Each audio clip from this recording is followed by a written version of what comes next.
Good morning.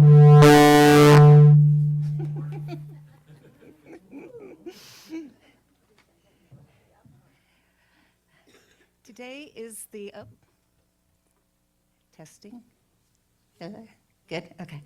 Today is the fourth Sunday of Advent, and the topic is joy. I've got the joy, joy, joy, joy down in my heart. Where? Down in my heart. Down in my heart, I've got the joy, joy, joy, joy down in my heart. Down in my heart to stay. Okay, do we have the joy deep down in our heart to stay? Is that your relationship with joy, that it's down in your heart and it's down in your heart to stay? Advent is the waiting and preparation for both the celebration of Jesus' birth at Christmas and the return of Christ at the second coming. So we can look at the coming of Christ from three perspectives. There's the physical birth of Jesus in Bethlehem. There's the receptivity of Christ in the heart of the believer. And then there's the second coming of Christ. We have the physical, the birth of Jesus, and then we move into the metaphysics of the first coming of Christ and the second coming of Christ. The first coming of Christ is when intellectually we hear about it. It's that dawning in our mind that spiritual men, women, are the real Son of God, the Christ. The spiritual person is the Christ. It's the dawning, the light. It starts to shine in our consciousness, and it increases as we steadily turn toward truth. And then there's the second coming of Christ, and this is the awakening. It's when we actually become conscious, we wake up of the things of spirit of God. And it's the regeneration of the subconscious mind through the superconscious or the Christ mind. The second coming of Christ, it's a movement from conscious to subconscious to superconsciousness of the Christ mind. And that is when we start living beyond the limitations of the conscious and the subconscious mind. I think that's when we really start to feel and integrate and live from our Christ self. It's no longer just in concept in our consciousness. I think another way to look at it is kind of like faith. We have blind faith, which is our first level of faith, where I just know everything's going to work out. And then we have understanding faith, when we really understand spiritual principles. And we start to say, oh, no wonder. There's a spiritual understanding that starts to come together with our thoughts and what outpictures in our life. Charles Fillmore, who's the co-founder of Unity, said, people with preconceived human notions of the second coming are bound to be disillusioned. They're simply looking in the wrong place to discover the Advent, he said. Once you understand the spiritual character of Christ's second coming, he said, then you start to find the Christ within yourself. He concluded that there is such a thing as Christ consciousness. He assured his listeners that the kingdom of God is within you, and that the more we search for that inner kingdom and comply with the law, the more we will know about the second coming. The second coming, Fillmore said, is here right now. So it's nothing we have to wait for, and it's not far off. I like to think of Advent as 4 legs to a table: faith, peace, love, and joy. And then the tabletop is Christ. So I think this is such a beautiful example when we look at the 4 legs as reminders of the Advent, and then the Christ. And what it is, so those 4 parts to Advent, they go together. So if we were to take one of those away, the table would topple over.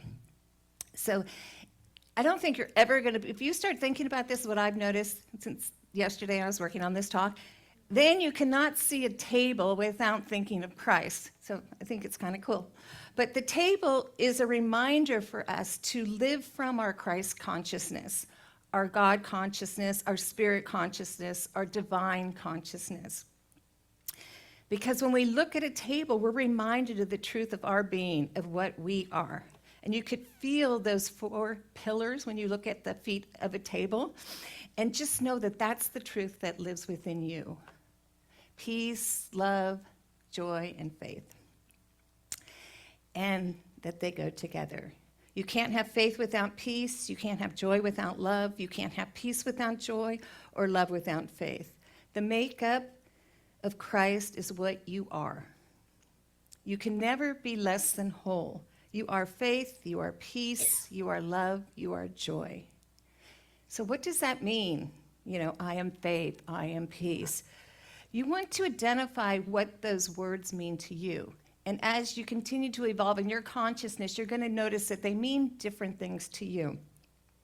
But when I think of it now, faith to me is when you have a deep knowing of source and how principle works in your life. You see and know beyond appearances because you know God.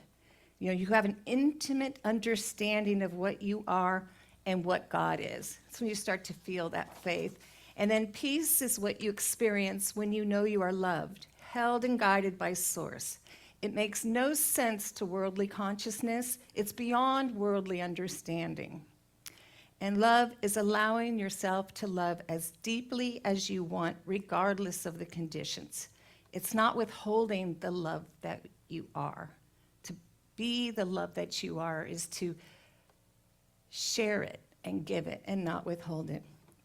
And joy is the experience of knowing and loving God. It is a fruit of the Spirit that brings a sense of well-being. It's expansive and light.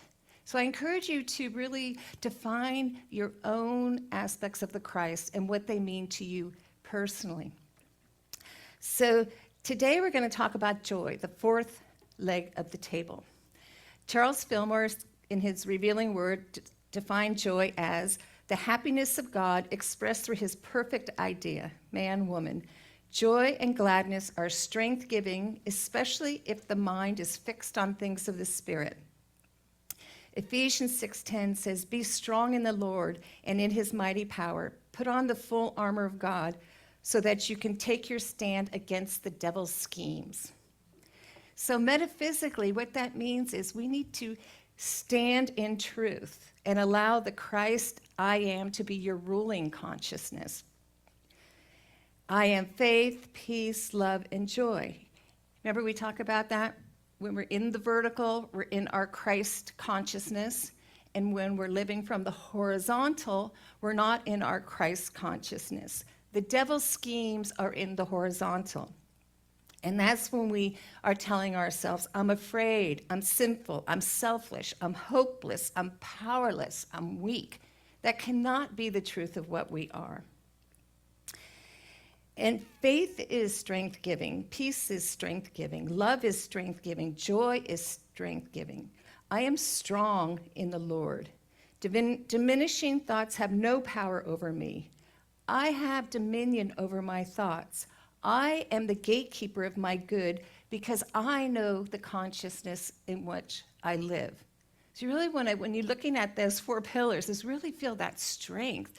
The strength in faith, the strength in love, the strength in peace, and the strength in joy. The joy of the Lord is my strength. The joy of I am is my strength. My divine consciousness is my strength. The creative power within me is my strength. So again, wherever you go, love, peace, joy, and faith goes, and also strength goes. So our strength is not located outside of God consciousness, and yet that's often where we look for our faith, peace, love, and joy. It's like looking for our keys in a house. If we lost our keys and we actually drop them outside by the car, we can turn the house apart and still not find our keys. And it's the same way when we search for our good outside of God consciousness. We're not going to find it. And some of the ways that may be showing up is we may be trying to eat the perfect foods, find the perfect vitamins, perfecting our skills, attempting to improve our body, finances, or relationships. And all of that is helpful, absolutely, if it's working for you. But what's important is the order. Are you leading with the God consciousness? Are you letting God guide you? Or are you chasing things in the world first? As Jesus said, seek ye first the kingdom of heaven, and all these things will come to you. And what is the kingdom of heaven? Christ consciousness, the realm of divine ideas within us. We must go to source if we're going to find our keys, or if we want to live a life of faith, peace, love, and joy. Charles Fillmore talked about going to headquarters when he wanted to commune with source. And that's what we have to do. When we really want to get really good guidance, information, what's the highest and best use of our time or what we're doing, we have to go to source. And I've been thinking, every year I like to pick a theme.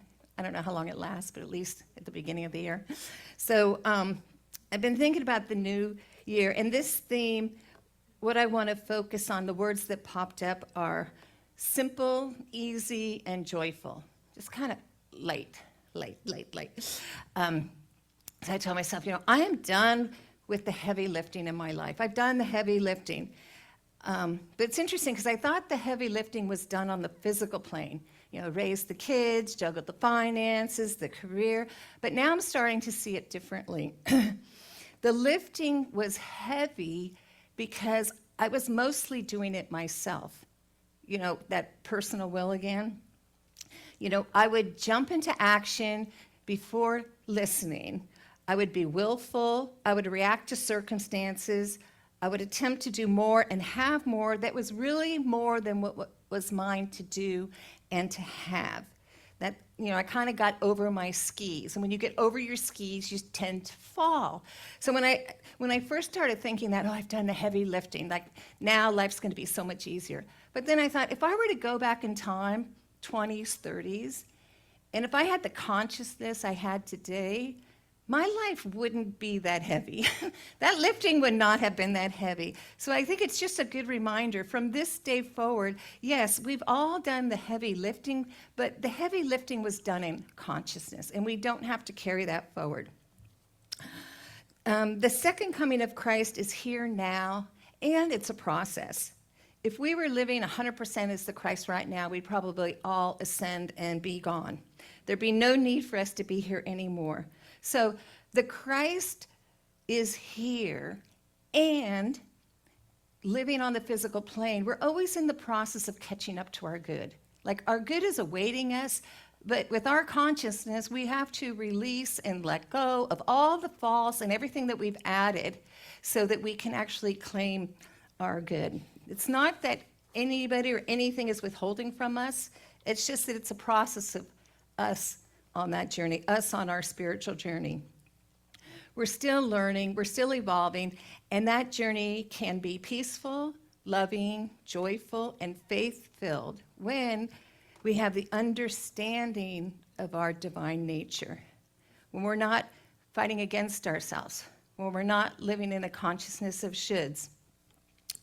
I was talking to my husband this morning. We got on this topic of Christmas, and he started telling me this story. He's like, I remember my mom, she'd be all stressed out, and we all had to go to church Christmas Eve. They were Catholics.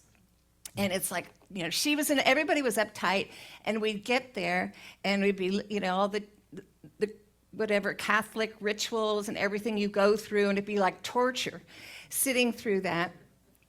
And then as soon as the church was over and walked through the door, he's like, yes, I'm free. He's like, pure joy. Like, he was like, from then on, it was cruise, Christmas morning. It was all really good stuff. And I thought that is so interesting because that's kind of how we live our life. Jesus said, let the little children come to me and do not hinder them. Don't stop them. For the kingdom of heaven belongs to these. So it's how often do we go through bondage where you're like, get me through this, get me through this, get me through this, and then finally I could do what I want. Finally I can be who I am. And I think that's so interesting that the Christ message, sometimes we get it a little bit backwards. But joy is what we need to be leading with. That's what Jesus was teaching us. And let's see, so in the movie, The Polar Express, that was out years ago, it's the characters stopped hearing the bells when they lost their belief in Santa Claus. And it's easy to stop believing the truth, stop believing in goodness when the world is shouting the opposite. But you don't have to stop hearing the bells. You know, we could condition ourselves, we can learn, we can have discernment to hear beyond the noise of the world. It's important that we keep strengthening our relationship with Christ, with God, so that we can still hear the bells, the still small voice reaching toward us. This may be done through meditation, contemplating truth, prayer, spiritual books, the Bible, unity books, lessons in truth, Myrtle Fillmore, Course in Miracle, whatever speaks to you and helps you remember truth. Whatever brings you back to peace, love, joy, and faith. Relating his prayer discipline to Advent, it's another Charles Fillmore, kind of was in the mood for Charles. Charles Fillmore said that the joy of his life is this inner communion. It is perfect ecstasy. He focused on his inner life as the most enticing thing in the world. In this inner frontier, he said he found a clear understanding of Advent.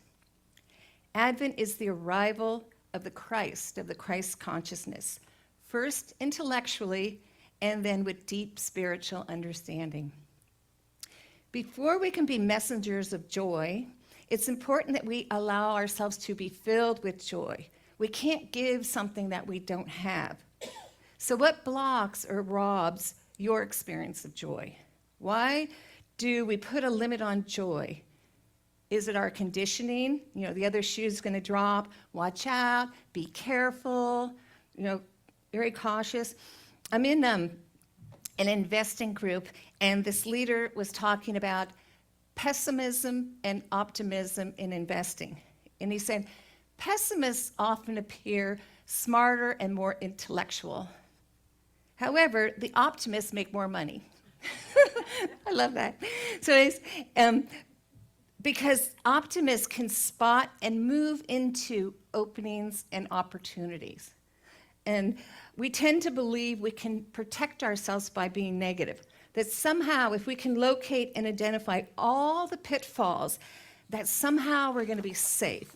And yet, when we do that, we put a lid on our success, we put a lid on our joy, and we put a lid on our experience of being alive. We can look at our relationship to joy the same way as the investing. Are we being cautious with our joy, being controlled and contained, or are we celebrating joy, having fun, and letting it rip? Is our joy faith-filled or fear-based? Do you trust the joy that lives within you? Do you trust the source you are receiving joy from? So what is your joy? What stirs your heart? What has you come alive? It may be ceramic frogs, inventing, writing, gardening, being with your animals, socializing. You want to listen to what pulls you. That's Christ. Follow truth, follow your joy. Rumi says, when you do things from your soul, you feel a river moving in you, a joy. But that's such an example of how connected we are to Source. You feel a joy. You feel the Christ within. We so often live in the once I, then I. You know, once I handle all my worldly concerns, then I can be and share the joy that I am. But it's backwards. That is sinning, because that is turning away from God. That is turning away from Source. So often we live double-minded, split-minded. You know, we remember the truth of our Christ self on Sundays and when we're meditating, and then we forget it the rest of the week. James 4:8 says, draw nearer to God, and God will draw nearer to you. It's a moment-by-moment choice whether we will live in the consciousness of God, of faith, peace, love, and joy. Allow God to take hold of your hand. Allow yourself to be loved and carried. You know, it was a week and a half ago now, we were coming back from a family trip in an airplane. It was raining outside, and I looked out, and it's like, God, I can't believe this. I am placing my faith in this pilot who I don't even know, and I'm placing my faith in this metal container. You know, it's like, why would I not place my faith in God 100% of the time? Like, we always have faith. You just kind of want to be aware, where are you placing your faith? You know, you want to trust. You know, sometimes we go in and out. Like, we trust God for certain things, but not for other things. But it's like, what would it be to trust the guidance we receive all the time, to look there first, to listen there first? You know, in the same way, why would you not trust your experience with joy? Why would you squelch and judge the joy that bubbles up in your consciousness? Your presence matters. Who you are being matters, especially around the holidays. You don't want to wait for all your fears to go away before you can experience the faith that you are. Or the world doesn't have to line up perfectly before you allow yourself to experience the peace that passes all understanding. People don't have to be lovable for you to still love them. And joy can be present just because you bring the joy. You bring the party. We're going to end with some comments again from Charles Fillmore. If you want to realize and know absolutely that Christ has come again, why, you must go into this inner kingdom within you. Some people think I'm getting nutty on the silence. Not at all, not at all.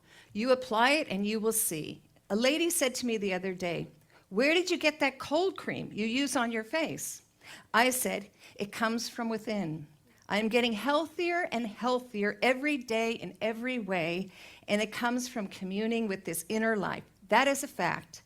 It is all within you. It is the awakening of your real self that does that work. That is the Christ. Talk to the Christ and identify yourself with Christ. I am the Christ of God. That is what you are. That is what everyone is, the Christ of God." And now we're going to go into our meditation. So get comfortable in your chair. Just taking a nice deep breath. Just settling down. Just getting into that receptive place. Allowing yourself to receive all that you are.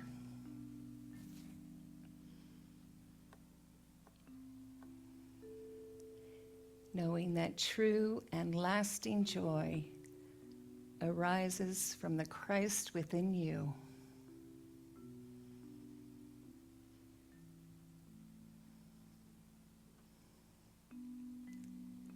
In this inner sanctuary, you can affirm to yourself, I am replenished. I am comforted. I am guided and lifted up in spirit to know joy.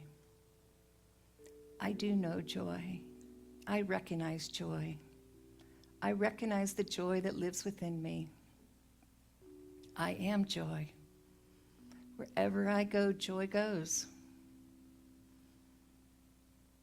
Let's notice how light and expansive and good it feels to claim your joy.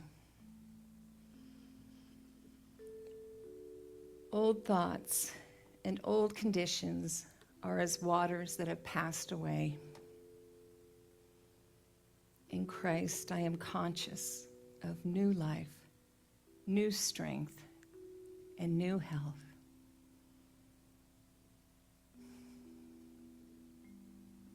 We are always being born again, born into the moment of a new consciousness, of a new awakening, of a new awareness.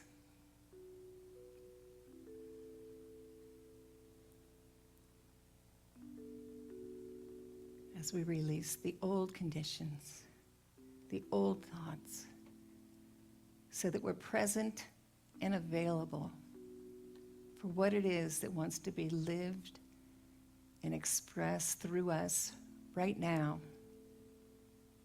today, in this moment. Joy, peace, faith, love. It's not something that we wait for. It's something that we claim. It's what you are. It can never be taken from you. It lives in every cell of your body.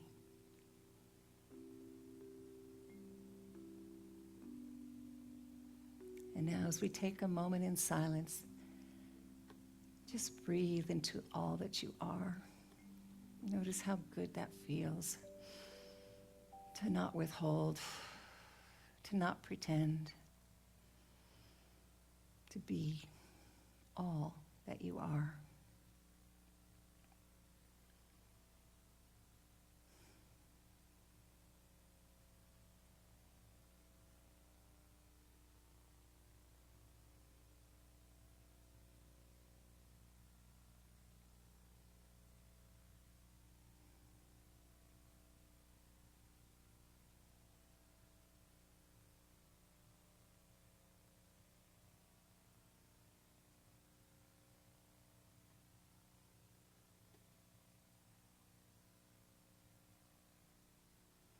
And now when you're ready, gently bring your awareness back into the room.